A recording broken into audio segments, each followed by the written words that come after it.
കൊച്ചമ്മയ്ക്ക് എവിടെയോ കാര്യമായി തീ പിടിച്ചിട്ടുണ്ട്. ഇതിങ്ങനെ വച്ചോണ്ടിരിക്കാതെ വേഗം ഊതിക്കെടുത്തുന്നതാ ബുദ്ധി. ഇല്ലെങ്കിൽ എല്ലാം കൂടെ ഒരു ദിവസം അങ്ങോട്ട് കത്തും. എടോ കാര്യസ്ഥക്കുറിപ്പേ, താൻ എന്താണ് അങ്ങേരെയും കെട്ടിപ്പിടിച്ച് പരദൂഷണം പറയുന്നത്?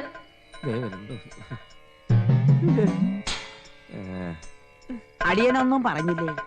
മണിയടി കേട്ടപ്പം മനസ്സിൽ തോന്നിയ ഭഗവതി സ്തോത്രം ചൊല്ലിയതാണേ. വത്സല കൊച്ചമ്മ നെന്തിരുവടി അടിയനോട് മാപ്പാക്കണം.